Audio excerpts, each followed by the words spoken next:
ओम नमो भगवते वासुदेवाय।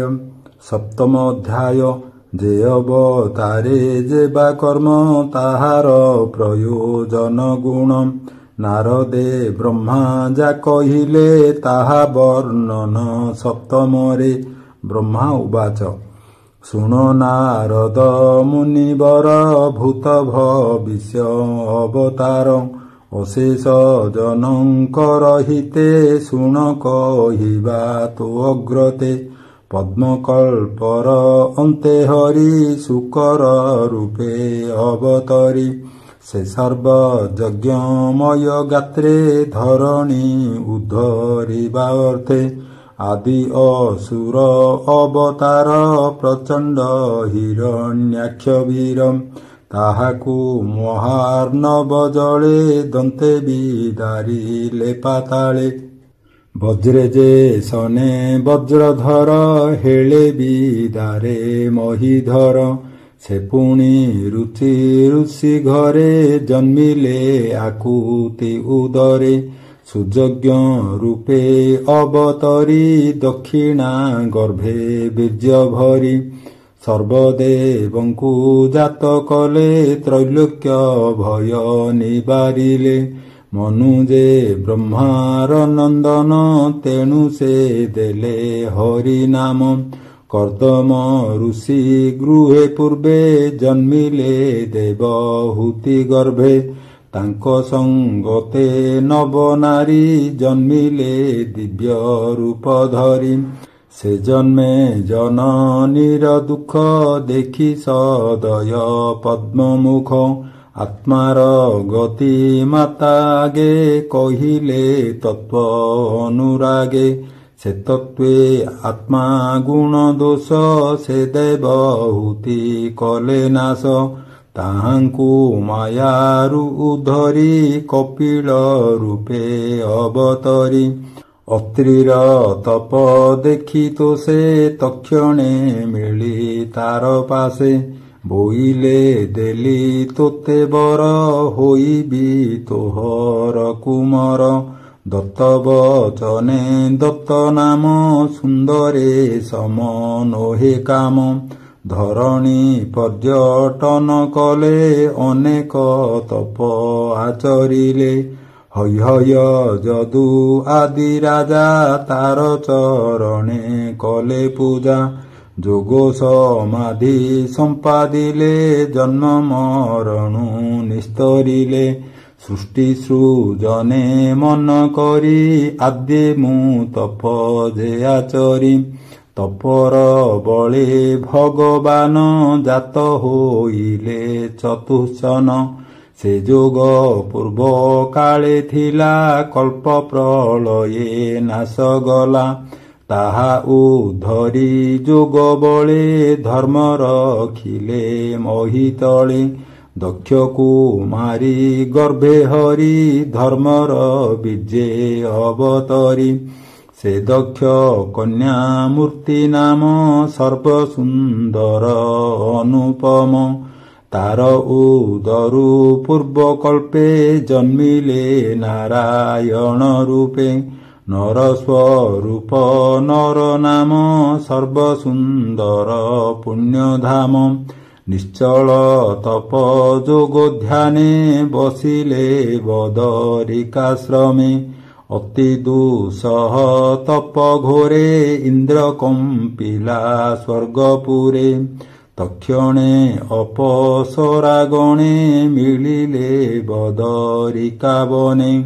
दिव्य सुबेशे नाना रंगे आसी मिलिले तप भंगे। तहि उर्वशी रूप देखि लाजे होइले अधोमुखी।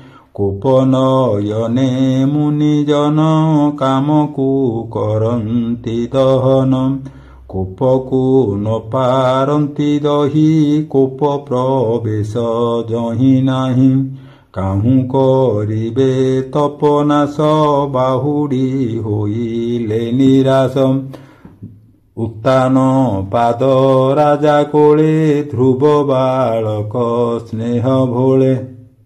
ବସିବ ବୋଲି ବିଚାରିଲା ମାତା ସପତ୍ନୀ ଝିଙ୍ଗାସିଲା। ସେ ନିଜ ଜନନୀ ବଚନେ ଅରଣ୍ୟେ ଗଲା ଦୁଃଖ ମନେ। ଅତି କଠୋର ତପ କଲା ତାକୁ ଯେ ଧ୍ରୁବ ପଦ ଦେଲା। ମୁନିଏ ଊର୍ଦ୍ଧ୍ୱେ ତଳେ ଥାଇ ଧ୍ରୁବ ତପସ୍ୟା ଫଳ ଚାହିଁ। ସ୍ତୁତି କରନ୍ତି ତାର ତପେ ଜନନୀ ଦେଖି ତା ସମୀପେ। ବେଣ ଯେ ସତ୍ୟ ଯୁଗେ ରାଜା ଅଧର୍ମେ ପାଳେ ଜନପ୍ରଜା। ହରିଙ୍କି ନସ୍ଥାପନ୍ତେ ଭଲେ ବ୍ରାହ୍ମଣେ శాపେ ନାଶ ଗଲେ। ରାଜା ମାରଣେ ଅରାଜକେ ପ୍ରଜା ଲୁଟିଲେ ଦୁଷ୍ଟ ଲୋକେ। ତା ଦେଖି ଦ୍ୱିଜେ ସ୍ତୁତି କରି ତକ୍ଷଣେ ପୃଥୁ ରୂପ ଧରି। ହରି ଜନ୍ମିଲେ ରାଜା କୂଳେ ଭୂମିକି ଦୁହିଁ ବାହୁବଳେ। ପ୍ରଜାଙ୍କୁ ଶସ୍ୟ ବୀଜ ଦେଲେ ଅନ୍ନ ସଙ୍କଟୁ ଉଦ୍ଧରିଲେ। ନାଭିର ବୀର୍ଯ୍ୟେ ସେ ଋଷଭ ସୁଦେବୀ ଉଦରେ ସମ୍ଭବ। କପଟେ ଜଡ଼ ରୂପ ଧରି ସକଳ ଯୋଗ ସାଧ୍ୟ କରି। ପରମହଂସ ମୁନିଗଣେ ନମନ୍ତି ଯାହାର ଚରଣେ। ସେ ସ୍ୱଚ୍ଛ ଶାନ୍ତ ଅନ୍ତର୍ଗତ ଅଶେଷ ସଙ୍ଗରୁ ବିମୁକ୍ତ। ପୁଣି ମୋହର ଯଜ୍ଞ କାଳେ ମନ୍ତ୍ରେ ଉପୁଜିଲା ଅନଳେ। ନର ଶରୀର ଅଶ୍ୱଶିର ସୁବର୍ଣ୍ଣ ବର୍ଣ୍ଣ ଜଟା ଭାର।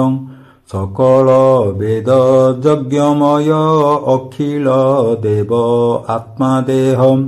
ତାର ନିଶ୍ୱାସୁ ବେଦ ତିନି ଜନ୍ମିଲେ କର୍ମ କାଣ୍ଡ ଘେନି। ଯୁଗାନ୍ତ କାଳେ ମହାଜଳେ ରାଜାର ତର୍ପଣର କାଳେ। ରାଜା ଚଳୁରେ ଦଇତ୍ୟାରି ମିଳିଲେ ମତ୍ସ୍ୟ ରୂପ ଧରି। ଜଳ ବିପ୍ଳବେ ବେଦ ରାଶି ଥିଲେ ଯେ ମହାଜଳେ ପଶି। ସେ ବେଦ ସଲିଳୁ ଧରି ମନୁକୁ ଦେଲେ ନରହରି। ବାସବ ସମ୍ପଦ ଉଦ୍ଧାରେ କ୍ଷୀର ସମୁଦ୍ର ମନ୍ଥିବାରେ। ମିଳି ସକଳ ଦେବାସୁର ସମୁଦ୍ରେ ସ୍ଥାପିଲେ ମନ୍ଦର। ଅଗାଧ ଜଳ ମଧ୍ୟେ ହରି ମିଳିଲେ କୁର୍ମ ରୂପ ଧରି। ପୃଷ୍ଠେ ବହିଲେ ଗିରିବର ମନ୍ଥନ କଲେ ଦେବାସୁର।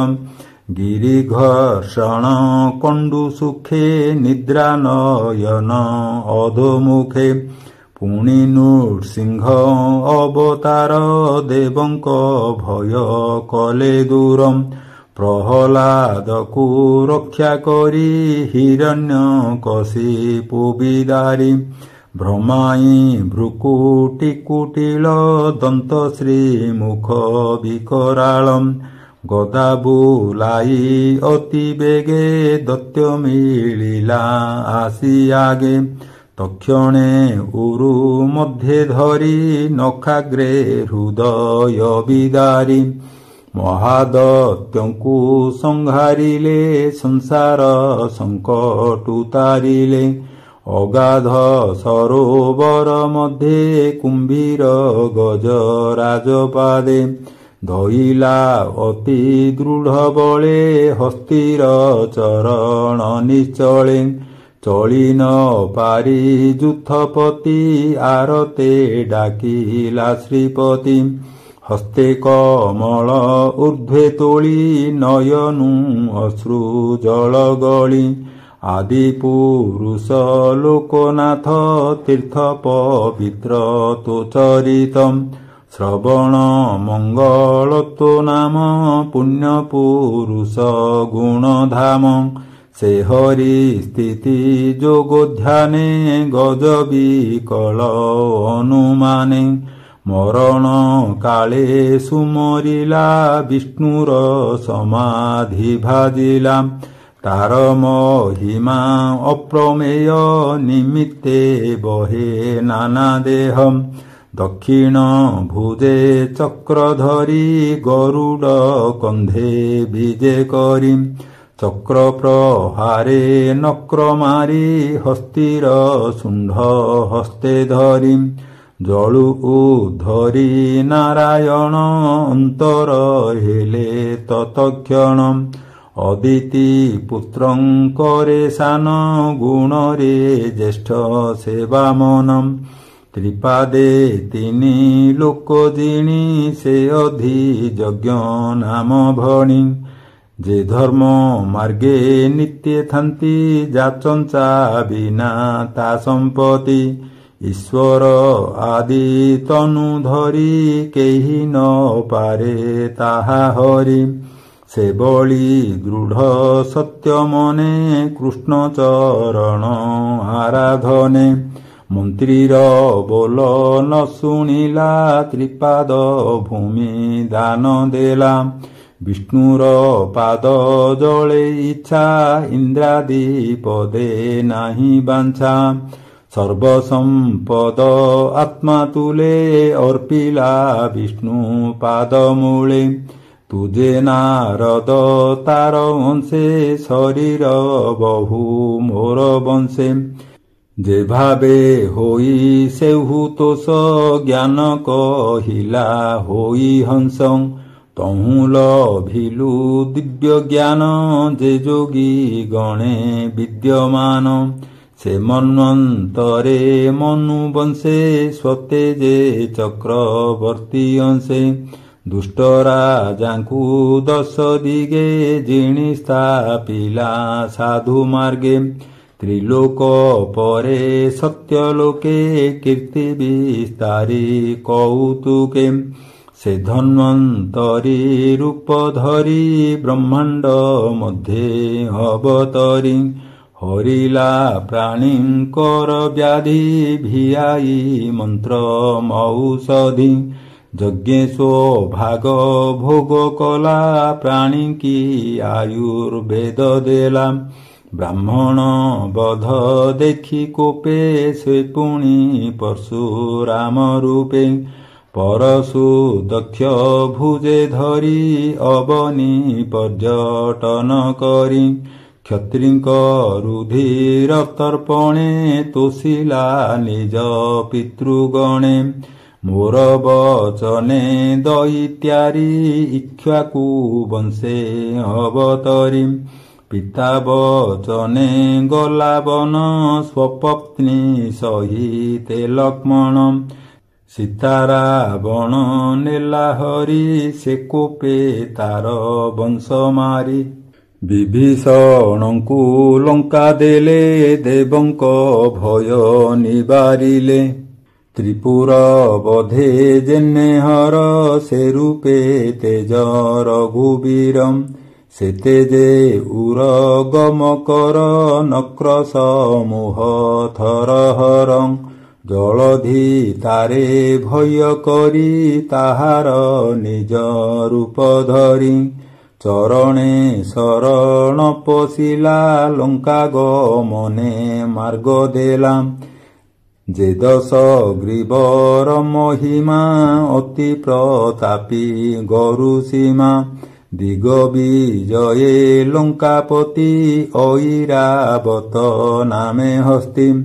ତାହାର ସଙ୍ଗେ ବାଦ କରି ଉରସ୍ପର ସେ ଦନ୍ତ ଚୁରି ଦେଖି ଭାଜିଲା ଗଜ ଶ୍ରେଷ୍ଠ ରାବଣ ସଙ୍ଗେ କାହିଁ ହଟ ସେହି ରାବଣ ଦର୍ପରଣେ ଶ୍ରୀରାମ ସଂହାରିଲେ ବାଣେ ଭୂମିର ଭାରା ନିବାରଣେ କ୍ଷୀର ସମୁଦ୍ରେ ଦେବଗଣେ ଈଶ୍ୱର ସଙ୍ଗେ ଦେବ ବଳେ ନ ମିଳେ ଚରଣ କମଳେ ଅନେକ ମତେ ସ୍ତୁତି ଭଣି ବିଷ୍ଣୁ ସନ୍ତୋଷ ତାହା ଶୁଣି ସନ୍ତୋଷେ ଶୁକ୍ଳ କୃଷ୍ଣ କେଶ ଜଙ୍ଘୁ ଉପାଡ଼ି ହୃଷିକେଶ ସେବେନି ରୋମ ମହିତଳେ ଅସୁର ବଳ ସଂହାରିଲେ। ହରିଲେ ଅବନୀର ଭାର ମହାମହିମ ଚକ୍ରଧର। ତିନି ଦିବସେ ନାରାୟଣ ଶୋଷିଲେ ପୁତନାର ପ୍ରାଣ। ମାସକେ ନନ୍ଦ ଗୃହେ ହରି ପାଦେଶ କଟା ଚୂର କରି। ଦଧି ମନ୍ଥନ କାଳେ ଧରି ରୋଳେ ବାନ୍ଧିଲା ନନ୍ଦ ନାରୀ। ସେ ରୋଳ ସଙ୍ଗେ ନନ୍ଦ ବଳା ବେନି ଅର୍ଜୁନ ମଧ୍ୟେ ଗଲା।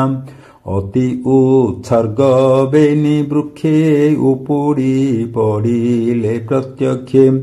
ସେ ପୁଣି ଗୋବଚ୍ଛାର କ୍ଷଣେ କାଳିନ୍ଦୀ ତଟେ ବୃନ୍ଦାବନେ। ବଚ୍ଛା ବାଳକ ବିଷ ଜଳେ ପଶିଲେ ତୃଷାର ବିକଳେ। ସକଳେ କଲେ ଜଳପାନ ତକ୍ଷଣେ ହାରିଲେ ଜୀବନ। ଅଦ୍ଭୁତ ଦେଖି ଭାବଗ୍ରାହୀ ଅମୃତ ନୟନେ ଅନାଇ। ତାହାଙ୍କୁ ଜୀବଦାନ ଦେଲେ ସେ ଜଳେ ସର୍ପକୁ ଦେଖିଲେ। ଜିହ୍ୱା ଚଞ୍ଚଳ ବିଷ ବଳେ ବିହାର କାଳିନ୍ଦୀର ଜଳେ। ଦୂରେ ନିବେଶୀ ନାଗବଳ ଅମୃତ କଲେ ବିଷ ଜଳ।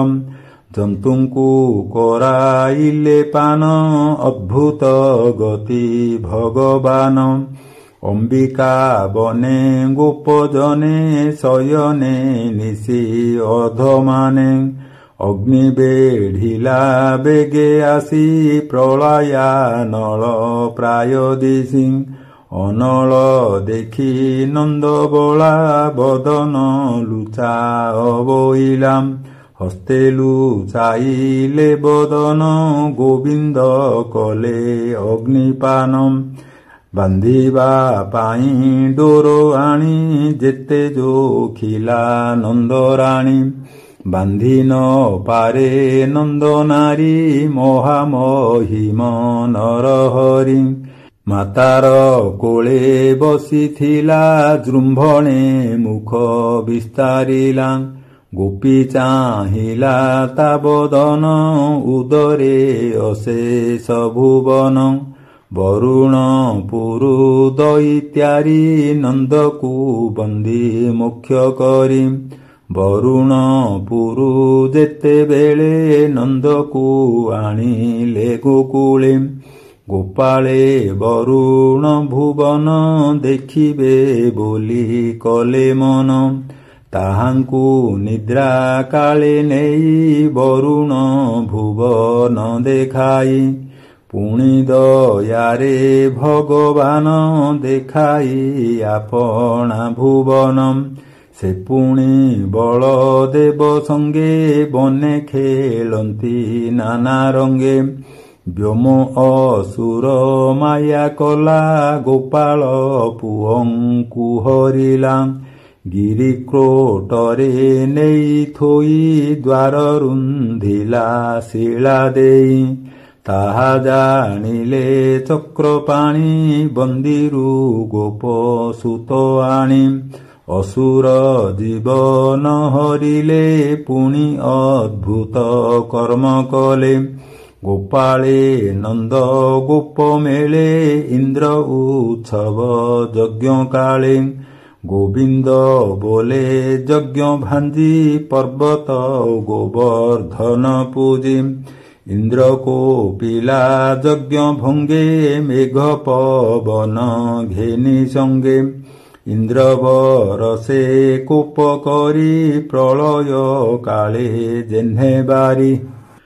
ତା ଦେଖି କୃଷ୍ଣ ଦୟା ଚିତ୍ତେ ଗୋରୁ ଗୋପାଳ ରକ୍ଷା ଅର୍ଥେ।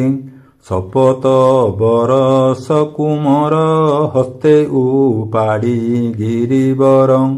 ଛତ୍ରପରାଏ ବାମ କରେ ତୋଳିଲା ଅଙ୍ଗୁଳି ଅଗ୍ରରେ। ଶପଥ ଦିନ ବରସିଲା କୃଷ୍ଣର କରେ ଗିରିଥିଲା।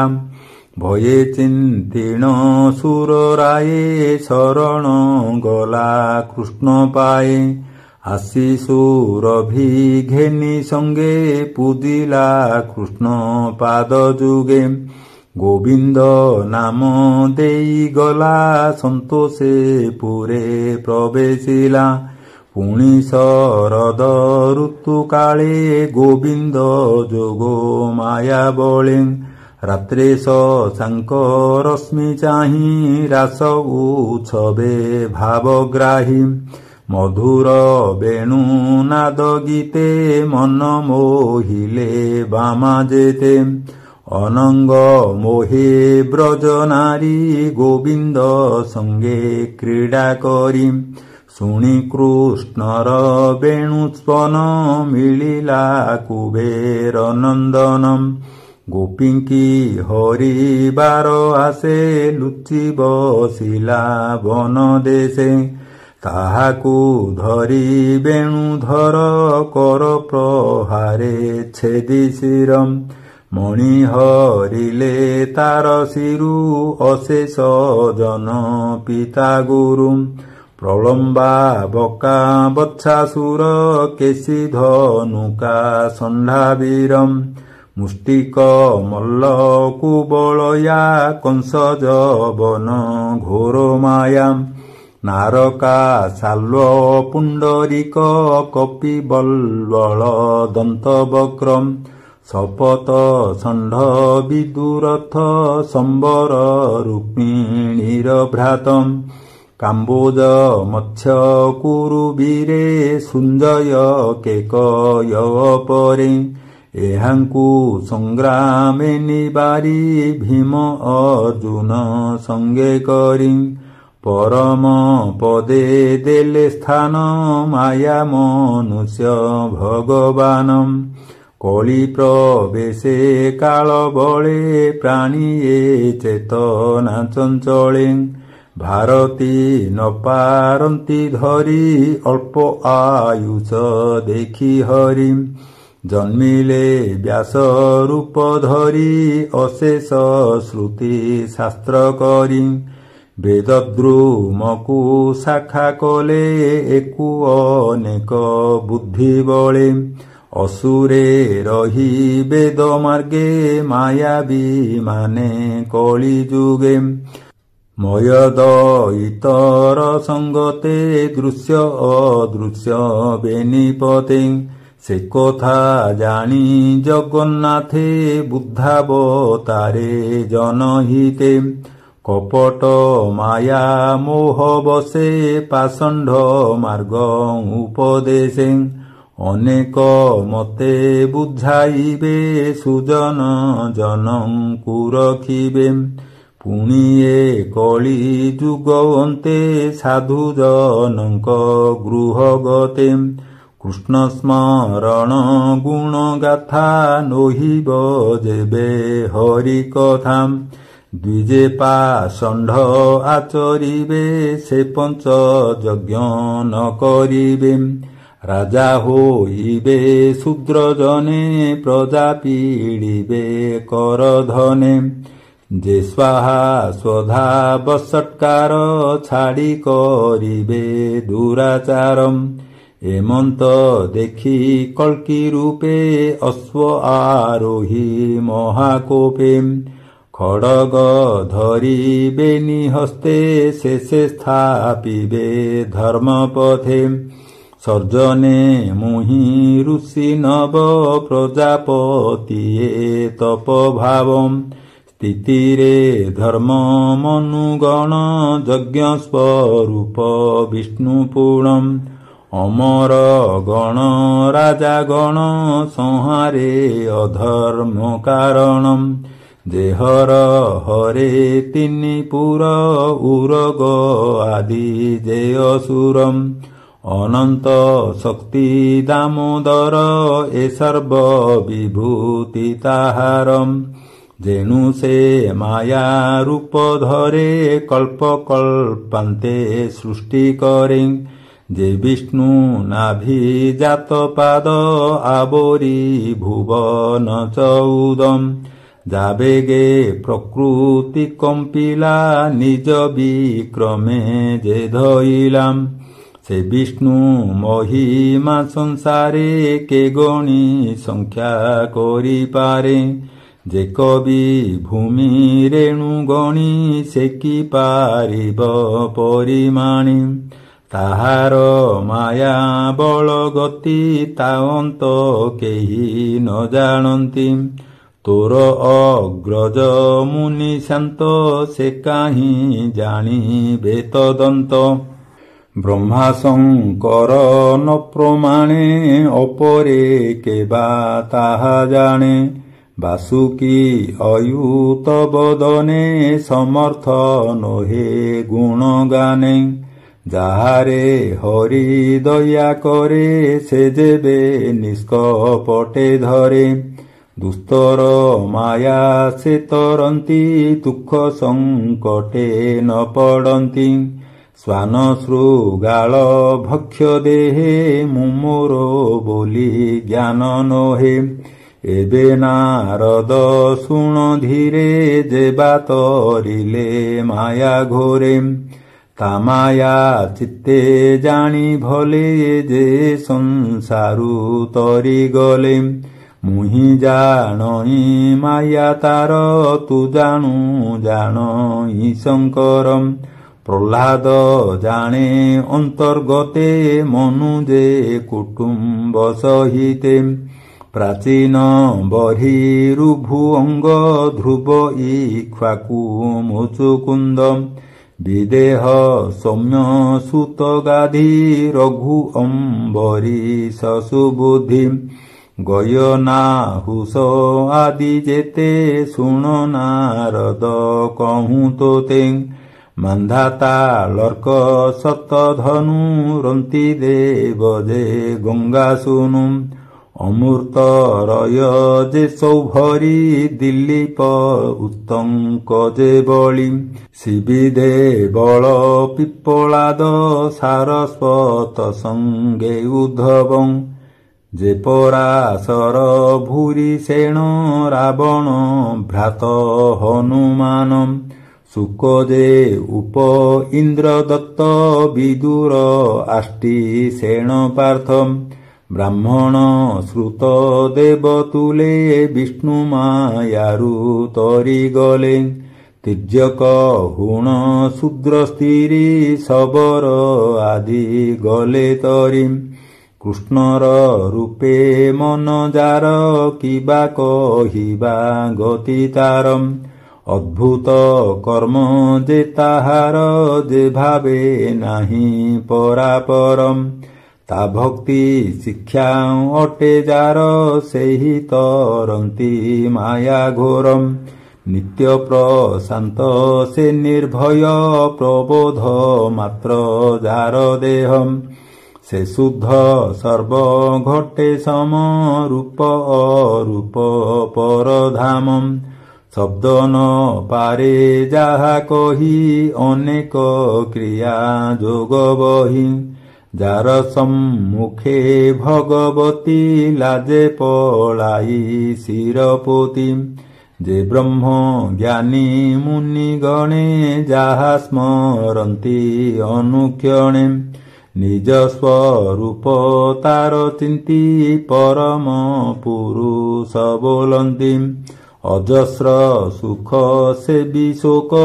ନାହିଁ ଯାହାର ରୂପରେଖମ୍ ଯାହାର ପାଦ ଦୃଢ଼ ଚିତ୍ତେ ଯୋଗୀ ଧାରଣା ଅନ୍ତର୍ଗତେ ଭାବି ଛାଡ଼ନ୍ତି ସର୍ବତାପ ଇନ୍ଦ୍ର ନ ଖୋଜେ ଯେହ୍ନେ କୂପମ୍ ସେ ହରି କୈବଲ୍ୟନାଥ ଭାବ ସ୍ୱଭାବ ଏ ଜଗତମ୍ କରାଏ ସର୍ବଦେହେ ବସି ସମାଧି ସ୍ୱଭାବ ପ୍ରକାଶୀ ଦେହ ବିଯୋଗ କାଳେ ଦେହି ଗଗନ ପ୍ରାୟେ ଶୂନ୍ୟେ ରହି ତେଣେ ତାହାର ସଙ୍ଗ ନାହିଁ ଜନମ ମୃତ୍ୟୁ ତାର କାହିଁ ହେ ପୁତ୍ର କହିଲି ମୁଁ ତୋତେ ହରି ମହିମା ଭାବି ଚିତ୍ତେ ସତ ଅସତ ରୂପ ସେହି ଅଶେଷ ମାୟା ରୂପ ବହି କରଇ ଆତ୍ମା ଖେଳ ଲୀଳା ତାର ଚରିତ ଭବ ଭେଳା ଏ ଭାଗବତ ଧର୍ମ ଯେତେ ଗୋବିନ୍ଦ କହିଥିଲେ ମୋତେ ଏ ସର୍ବ ସଂଗ୍ରହର ମୂଳ ଅଶେଷ ଧର୍ମ ଯଜ୍ଞ ଫଳ ଲୀଳା ବିସ୍ତାରୀ କହ ମୁଖେ ସୁଜନ ଜନଙ୍କର ସୁଖେ ଯେମନ୍ତେ ପ୍ରାଣୀଙ୍କର ଚିତ୍ତେ କୃଷ୍ଣ ବିଷୟ ଅବିରତେ ଯେମନ୍ତେ ନାଶେ ଶୋକ ମୋହ ଇତି ସଂକଳ୍ପିତାତ କହ ବର୍ଣ୍ଣିଲି ଈଶ୍ୱରର ମାୟା ସେ ଶୁଣେ ଯାରେ ତାର ଦୟାଂ ମାୟା ନ ଲାଗେ ତାର ଚିତ୍ତେ ଯେ ଶୁଣେ ଗୁଣେ ଅବିରତେ ଏମନ୍ତ ଭାଗବତ ବାଣୀ ନାରଦ ବ୍ରହ୍ମା ମୁଖୁ ଶୁଣି ମନ ଆନନ୍ଦେ କୃତକୃତ୍ୟ କହି ଦାସ ଜଗନ୍ନାଥ ଇତି ଶ୍ରୀମଦ୍ଭାଗବତେ ମହାପୁରାଣେ ପାରମହଂସ୍ୟାଂ ସଂହିତାୟାଂ ଦ୍ୱିତୀୟ ସ୍କନ୍ଧେ ବ୍ରହ୍ମା ନାରଦ ସମ୍ବାଦो ନାମ ସପ୍ତମୋऽଧ୍ୟାୟः ଶ୍ରୀକୃଷ୍ଣଂ ସମର୍ପଣମସ୍ତୁ। ଓಂ ନମୋ ଭଗବତେ ବାସୁଦେବାୟ।